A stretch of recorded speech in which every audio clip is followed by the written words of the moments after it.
Elite Group వారి Ixora 2.5, 3 and 3.5 BHK ultra luxurious apartments JNTU Hyderabad. మరిన్ని వివరాలకి ఈ కింద నంబర్ని సంప్రదించండి. కొవ్వూరు నియోజకవర్గం కొవ్వూరు హెడ్ క్వార్టర్లో ఆర్డీ ఆఫీస్లో ఈరోజు రైతులు పండించిన ధాన్యం అంటే సుమారుగా తూర్పుగోదావరి జిల్లాలో 5 లక్షల మెట్రిక్ టన్ను ధాన్యం పండింది. ఆ మెట్రిక్ టన్ ధాన్యంలో ఇవాళ 2 మెట్రిక్ టన్ ధాన్యమే కొన్నారు. మిగతాది మిల్లర్స్ ఏమని చెప్తున్నారంటే మాకు టార్గెట్ అయిపోయింది లేదని చెప్తున్నారు. దాన్ని చెప్పడం వరకు మన ఆర్డీఓ మేడం గారికి వచ్చి రిప్రజెంటేషన్ ఇవ్వడం జరిగింది. మరి ముఖ్యంగా గతంలో అయితే ఈ క్రాప్ నమ్మది ఎంత జరిగినా అంత ఒక టోటల్గా కొన్ని పరిస్థితి ఉండేది. కానీ ఇవాళ కొవ్వూరు నియోజకవర్గం చాగళ్ళు తాళపూడి మన టౌను మొత్తం కలిసి 27,000 ఎకరాలు 27,000 ఎకరాల్లో పంట పండింది. దాని సుమారుగా 1,16,000 మెట్రిక్ టన్ను ధాన్యం దిగుబడి వచ్చింది. దాంట్లో 40% ఇప్పటికి కొనుగోలు చేశారు ఆర్బీకేల ద్వారా. కానీ మెత్తది ఇంకా ఉన్నది కూడా కొనాలని, ఎందుకంటే ఆల్రెడీ వర్షాలు వస్తే తడిసిపోయి ఇబ్బంది పడే పరిస్థితి ఉంది.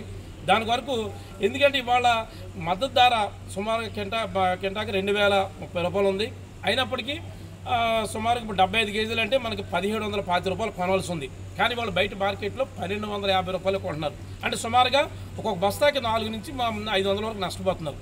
అంటే వాళ్ళు టోటల్గా ఎకరానికి ఆ ప్రకారం చూస్తే ఎకరానికి 10 నుంచి 20,000 లాస్ పోతున్నారు. అంటే వాళ్ళ పండించడమే కష్టమైన పరిస్థితి ఉంటుంటే ఇవాళ ఇంత లాస్ పోతే ఈ పరిస్థితి ఎలా ఉంటుంది?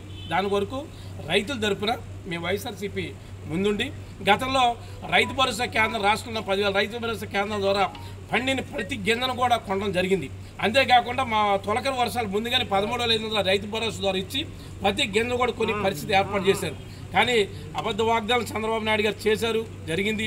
కానీ వాళ్ళు రైతు పక్షాన దేశాన్ని వెనుక రైతును ఆదుకోవాలి, ఆదుకుపోతే ఇబ్బంది పడే పరిస్థితి. ఎందుకంటే వాళ్ళ ప్రతి పంటనే ఏదైతే ఉందో అపరాలు ఉన్నాయి. అదేవిధంగా కోకో ఉంది, కోకో కూడా 1,000 రూపాయలు మద్దతు ధర అన్నారు, సుమారు 300-400 కొంటున్నారు. ఈ పరిస్థితి చాలా జరుగుతున్నాయి. కానీ వాళ్ళ ధాన్యం మీద అంటే రోడ్డు పక్కన ఆలేసి నేను చాలామంది దారిలో వెళ్తా మా కారు ఆపి వాళ్ళ దగ్గరికి వెళ్ళి చూస్తే చాలా ఇబ్బంది పడే పరిస్థితి. వర్షం వచ్చేస్తుంది, బరకాలు కప్పుకొని చాలా ఇబ్బంది పడుతున్నారు. కనుక తక్షణం ఏదైతే పంట పండిందో ఈ క్రాప్ ధర నమ్మేదైనా ప్రతి గింజని కొనాలని ఎలక్షన్ ముందు కూటమి ప్రభుత్వం వాగ్దానం ఇచ్చింది. అదే మొన్న కూడా మంత్రి గారు కూడా ప్రతి గింజ కొంటానని స్టేట్మెంట్ ఇస్తున్నారు. ఆ మాట నిలబెట్టుకునే ప్రకారం చేయాలని ఇవాళ కోరుతూ ఇవాళ మేడం గారికి మేము మా డిమాండ్ని తెలియపరుస్తూ వాళ్ళు ఇవ్వడం జరిగింది. ఎందుకంటే ప్రతి గింజని కొనాలి టోటల్గా, అదే మా టార్గెట్. లేని పక్షంలో ఇంచుమించుగా మేము త్వరలో దీని మీద కార్యాచరణ రాష్ట్ర వ్యాప్తంగా జరుగుతూ ఇది చేస్తామని మేము మేడం గారికి తెలియపరుస్తాం. యాక్సెప్ట్ చేస్తున్నాము. బట్ 40% మాత్రమే కొనుగోలు ఉన్నది. టార్గెట్ ఇంకా 60% ఉన్నది. ఏంటి అంటే రైతులు దాని ఆరబోతులో ఉన్నారు. అండ్ ఆరబోయిన తర్వాత ఏంటి అంటే ఆరకుండా కూడా మనకి డ్రై అయిన డ్రయర్ మిల్లు కూడా చాగల మండలం వైపు ఉన్నాయి. చాలా చక్కగా డ్రై చేసుకుని వాళ్ళు మిల్లింగ్కి ఇచ్చుకోవచ్చు. దాని ఆరబోతులో ఉన్నారు. అండ్ మనకి టార్పాలిన్లు చాలా ఎక్కువ విరివిగా అవైలబుల్గా కూడా ఉన్నాయి కార్పొరేషన్ తరఫున. So RSK wise tarpaulin availability ఉన్నది. అలాగే ఆర్ఎస్కే వైజ్ డైలీ టార్గెట్లు కూడా ఇవ్వడం జరుగుతుంది.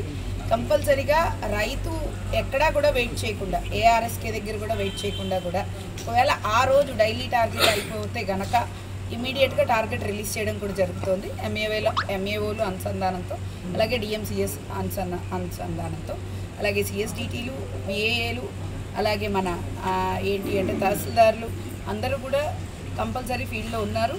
అండ్ ఏ రైతు అన్యాయం కాకుండా కంపల్సరీ చూస్తారు. ఇంతే కాకుండా ఏంటి అంటే మనం కూడా ఒక హెల్ప్ లైన్ నెంబర్, ఒక టోల్ ఫ్రీ నెంబర్ మనము ఇక్కడ ఆర్డీఓ ఆఫీస్లో పెట్టడం జరిగింది. కంటిన్యూస్గా ఇక్కడ ఒక 3-4 మంది స్టాఫ్ మానిటర్ చేస్తున్నారు. అంతేకాకుండా ప్రతి మండలంలో కూడా ఒక హెల్ప్ లైన్ నెంబర్ ఉన్నది. ఆ మండలం కంపల్సరీ తహసీల్దారు, ఎంఏఓ అటెండ్ అయ్యేటట్టుగా. సో ఒకవేళ సాయంత్రం అంటే ఉదయం నుంచి సాయంత్రం వరకు, ఉదయం 6 నుంచి సాయంత్రం 6 వరకు కొనుగోళ్లు జరుగుతాయి. 6 తర్వాత రైతు బండి పట్టుకొచ్చినా కూడా అంటే వాతావరణ పరిస్థితుల దృష్ట్యా ఒకవేళ స్పెసిఫిక్గా ఒక ఆర్ఎస్కే ఓపెన్ చేయించాలన్నా కూడా కొనుగోలు విఏఎల్ని పంపిస్తున్నాము, కొనుగోలు చేయిస్తున్నాము. సో ఎప్పుడు కూడా రైతు నష్టపడకుండా, రైతుకి ఏ విధమైన ఇబ్బంది లేకుండా చేయాలనే అందరి సంకల్పం కూడా అందులో ముందుంటాం.